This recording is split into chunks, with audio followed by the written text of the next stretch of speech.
하박국이 살던 기원전 7세기 말 그리고 6세기 초는 뭔가 격동의 시기였어요. 그때 당시에 아수르라고 하는 강국이 그 지역에 패권을 갖고 있었는데, 이 새로운 신흥 강자 바빌론과 메디안이 힘을 합해서 이 아수르를 멸망시켰습니다. 그랬더니 정통의 강자 이집트, 애굽이 이 틈을 타서 다시 이 고대 근동의 패권을 주기 위하여 스물스물 힘을 발휘하고 있었어요. 그리고 기원전 605년에 드디어 갈게미스라고 하는 장소에서 애굽과 바벨론의 대충돌이 있게 됩니다. 여러분, 우리 성경에 읽어지는 구약성경 편에서 우리 같이 공부했죠? 누가 이기죠? 맞아요. 다 이렇게 대답을 다 하시네. 바벨론이 이깁니다. 바벨론이 이제 그 고대 근동의 패권을 주게 돼요. 이 문제는 이제 이 작은 나라들이 이제 문제인데, 남유다 이 여호와김은 이제 어떻게 해야 되나 눈치를 보기 시작했어요.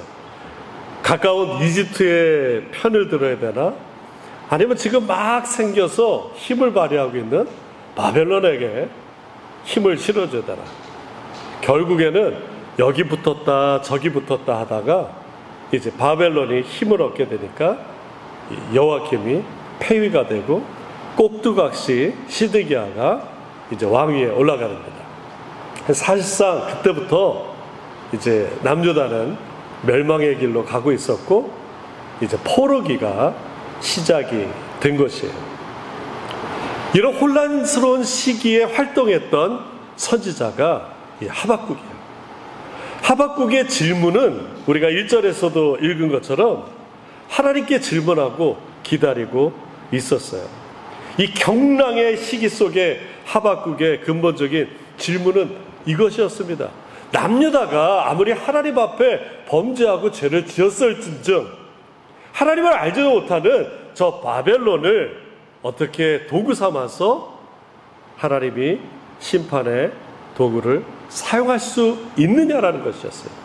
두 번째는 의인이 어떻게 멸망하고 하나님을 알지 못하는 악인이 더 잘 먹고 잘 살게 되느냐라는 질문이었습니다. 우리도 그런 질문 할 때가 있어요. 왜 하나님 이런 일이 나한테 일어납니까? 하나님, 내가 뭐 그렇게 잘못한 게 많다고 이런 시련을 주시나요? 아니, 저 사람 보세요. 저 사람은 제대로 하나님을 알지도 못하는데 오히려 더 잘 먹고 더 잘 살고 있지 않고 있느냐라는 거예요.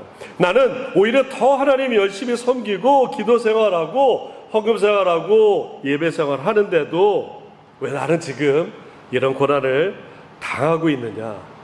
질문 반 불편 반 하고 있어요. 뉴저지에서 목회하는 제 후배 목사님이 최근에 급성 혈액암이 왔어요. 그래서 지금 치료받고 있습니다. 이 후배 목사님의 페이스북에 이런 글이 올라왔어요. 병원 입원 후 12일 만에 처음으로 샤워도 하고 걷게 되는 감격과 이 기쁨을 누립니다. 할렐루야. 매일 큰 고통의 시간들이 있었지만 11일째 항암 치료가 잘 진행되고 있으며 앞으로 2, 3주 치료하고 검사 후 향후 진료의 방향을 정하게 됩니다. 저는 1992년 당시 불가능할 정도의 뇌종양 수술을 받고 회복되어 하나님의 은혜로 지금껏 덤으로 살다가 딱 33년 만에 하나님께서 이번에도 놀라운 섭리와 도우심으로 새 생명을 주시며 몸과 마음과 영을 새롭게 하심을 봅니다. 하나님을 찬양하며 많은 분들의 기도와 사랑에 진정으로 감사드립니다. 고맙습니다. 이런 글을 올렸어요. 아직도 병원에서 치료받고 있는 중입니다. 하나님이 이렇게 큰 고난을 당하고 있는 이 목사님이 그럼에도 불구하고 찬양하며 그럼에도 불구하고 믿음으로 기도할 수 있는 이유는 하나님이 그를 붙들고 계시기 때문에 그래요. 우리도 마찬가지예요. 우리가 많은 어려운 가운데 있을지라도 하나님께 붙어 있고 하나님에 대한 믿음을 저버리지 않는 이유는 내가 잘나서가 아니라 하나님의 영이, 성령이 우리를 꽉 붙들고 계시다는 증거예요. 하나님의 영이 나를 붙들고 계시기 때문에 내가 오히려 더 하나님께 붙을 수 있는 것인 줄 믿으시기 바랍니다. 결국 우리 인생의 문제의 가장 큰 승부처는 믿음이라는 것이에요. 히브리서 기자가 믿음에 대해서 잘 정의하고 있어요. 우리 같이 한번 히브리서 11장 1절과 2절을 같이 한번 읽어보겠습니다. 믿음은 바라는 것들의 실상이요 보지 못하는 것들의 증거니 선진들이 이로써 증거를 얻었느니라. 우리가 여기서 주목해야 할 부분은 바라는 것들의 실상이라는 거예요. 믿음이 바라는 것들의 실상이다. 이 실상이라고 하는 헬라어 히포스타시스라고 하는 말은 소유의 자격이라는 뜻을 갖고 있어요. 그러니까 소유를 하되 자격이 있다라고 하는 것입니다. 주님께서 우리 안에 믿음을 넣어주시는데 그 믿음을 성취할 보증이 있다라고 하는 것이 이 히포스타시스라는 말이에요.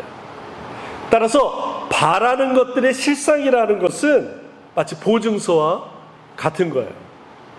보장된 계약, 소유권의 이 증서에 따르는 지위, 좀 말이 어렵지만 이렇다라는 것이에요.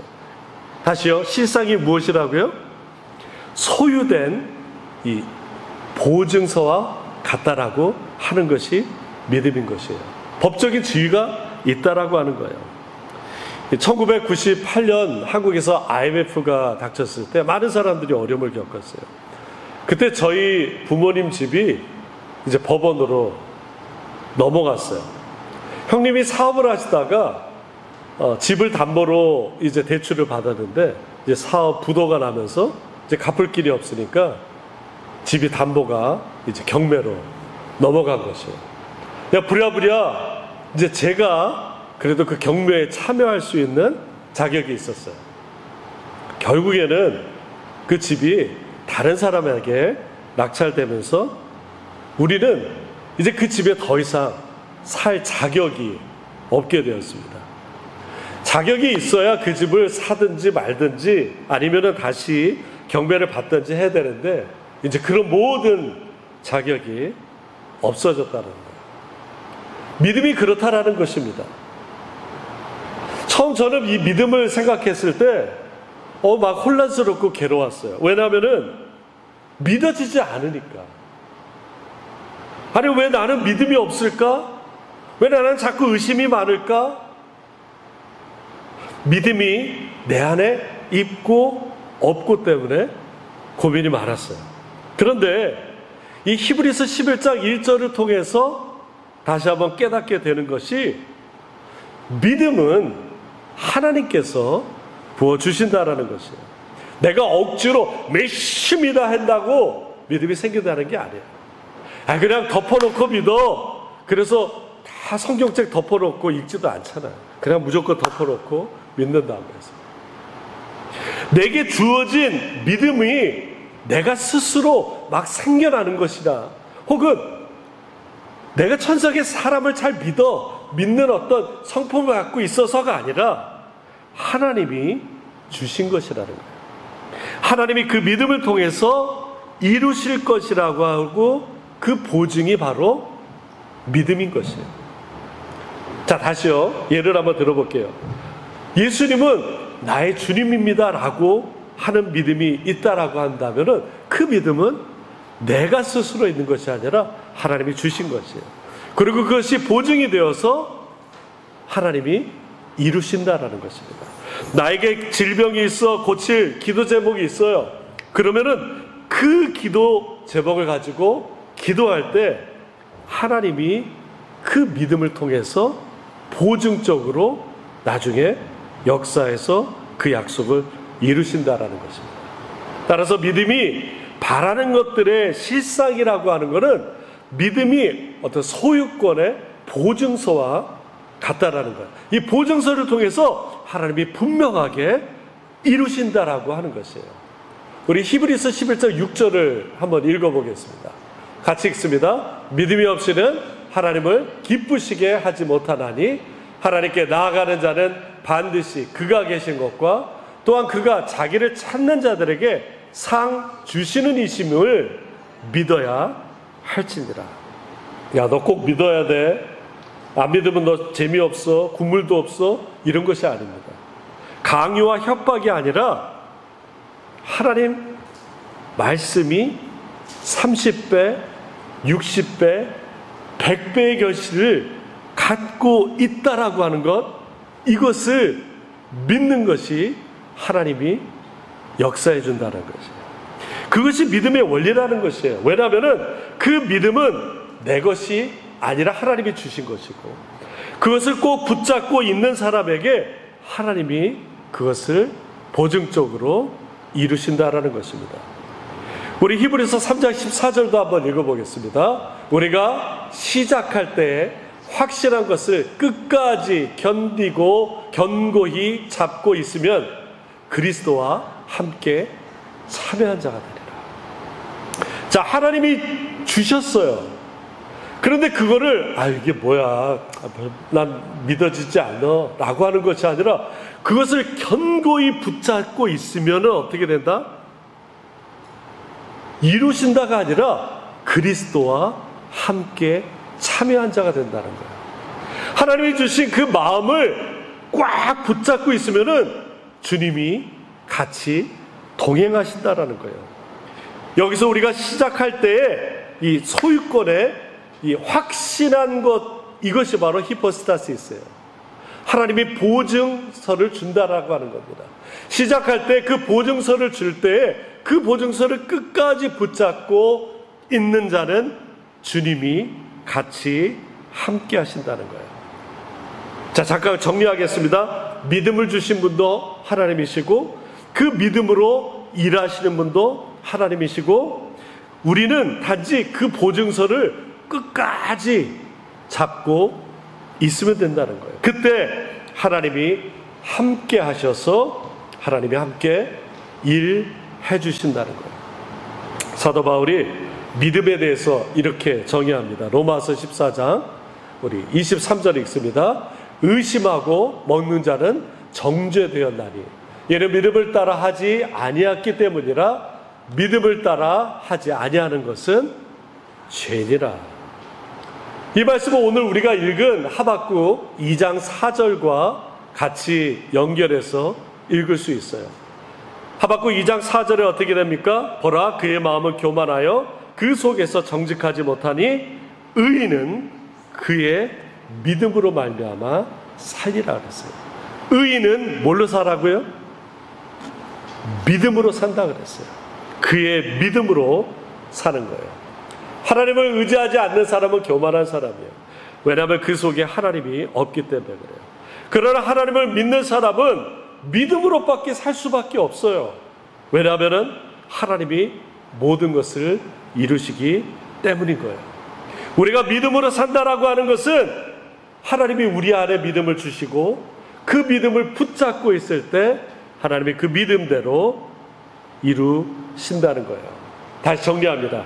하나님이 믿음을 우리에게 주시고 우리는 그 안에서 믿음이 보증이 되고 하나님이 그 믿음의 보증대로 이루신다라는 것입니다.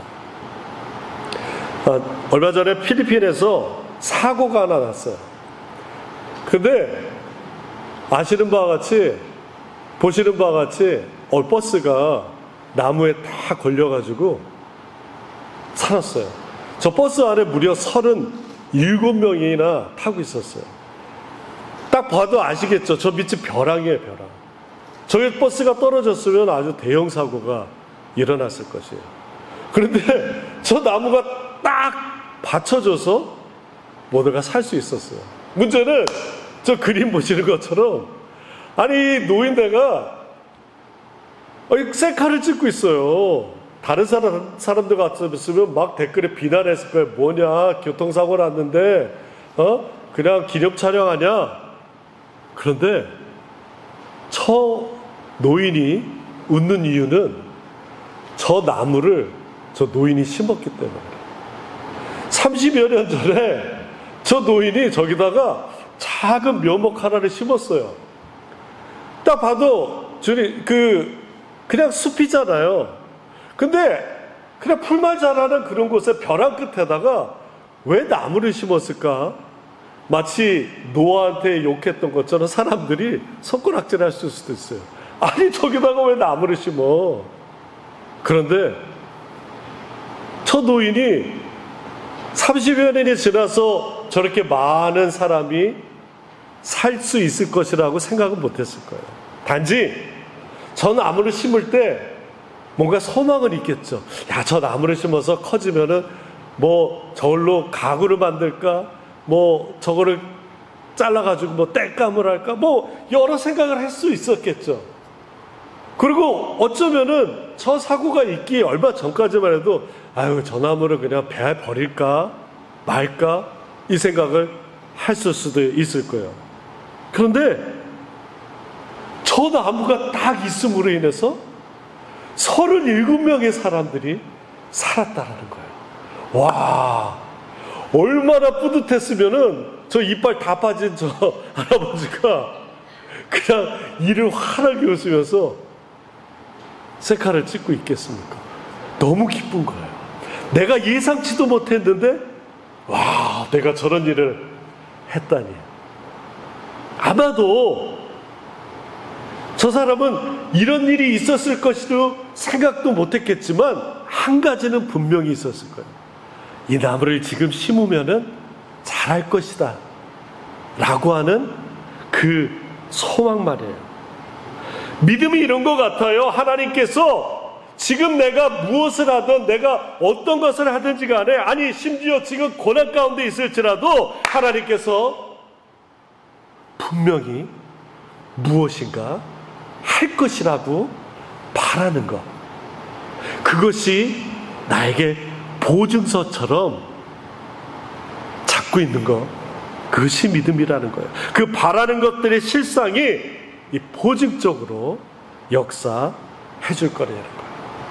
예수님이 12년 동안 혈루증으로 고생한 여인을 고쳐줘요.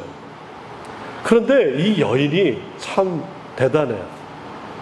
사람들이 예수님 만난다고 막 몰려가는데 손도 얹고 뭐 잡기도 하고 기도도 받고 말씀도 듣고 하려고 그러는데 이 사람 안에 뭔가 마음에 이런 마음이 드는 거예요.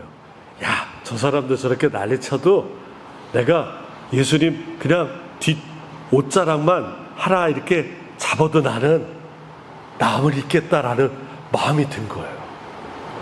그래서 그 마음을 보증서처럼 꽉 쥐고 실제로 그 군중 사이에서 손을 뻗어서 예수님의 그냥 옷자락만 잡았어요. 그때 어떤 일이 일어났어요? 그 여인의 병이 난 것이에요.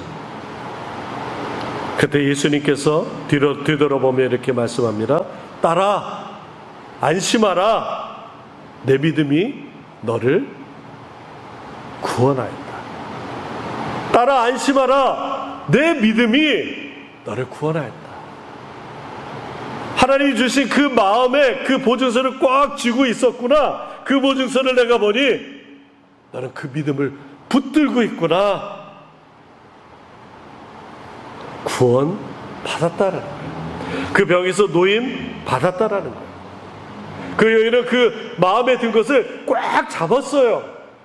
어떤 시련과 어떤 유혹과 어떤 흔들림이 있더라도 그것을 꽉 잡고 나갔다라는 거예요. 그래서 그 믿음의 보증을 갖고 행동한 것입니다. 누가복음 13장에 보면은 예수님께서 각 마을로 다니면서 복음을 전하며 병을 고치고 귀신을 쫓아내고 있었어요. 그때 어떤 사람이 막 달려, 예수님, 예수님, 이렇게 보니까 구원 얻는 자가 적을 것 같아요. 정말 구원 얻는 자가 적습니까? 라고 물어요. 그때 예수님께서 단호하게 얘기합니다. 같이 한번 읽습니다. 좁은 문으로 들어가기를 힘쓰라. 내가 너에게 이르노니 들어가기를 구하여도 못하는 자가 많으리라. 아니, 구원받는 사람이 적다라는 거예요. 실질적으로 문이 좁다라고 하는 거예요. 그렇다고 신천지처럼 14만 4천 명만 명 들어간다라고 딱 정해놓는 거는 이단 사설입니다. 들어가려고 해도 들어갈 수 있는 사람이 적다라는 거예요. 그리고 한번 문이 닫히면은 열리지 않는다는 거예요. 더 큰 문제는 이 누가복음 13장 30절에 있는데 나중된 자로 먼저 되고 먼저 된 자로 나중된다라고 얘기하고 있는 거예요.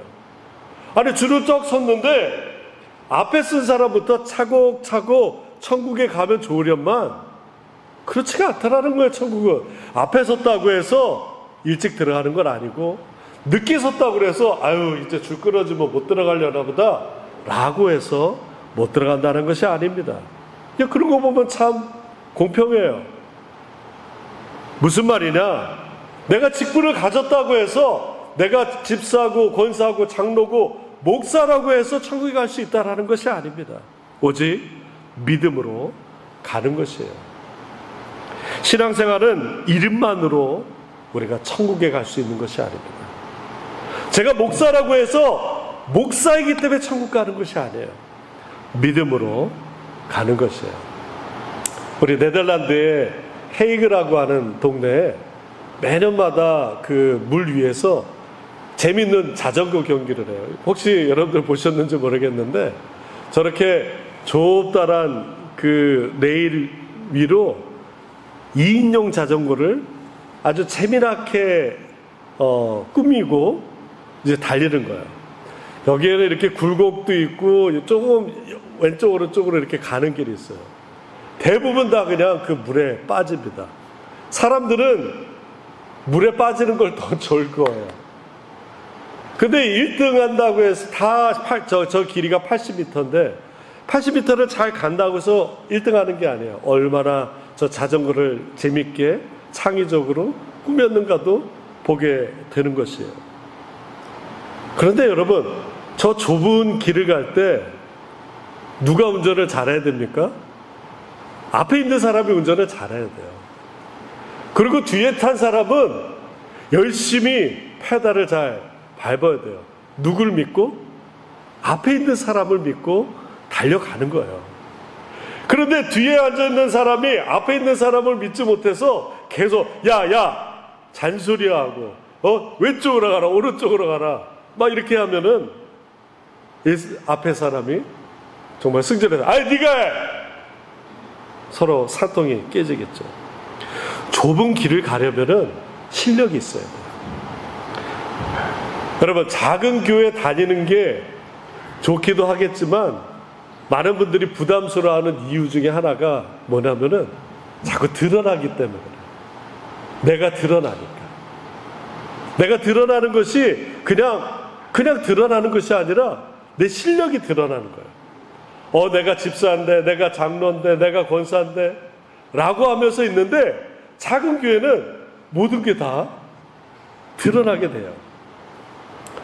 여러분, 제가 20대와 저의 50대의 이 차이가 무엇인지 아세요?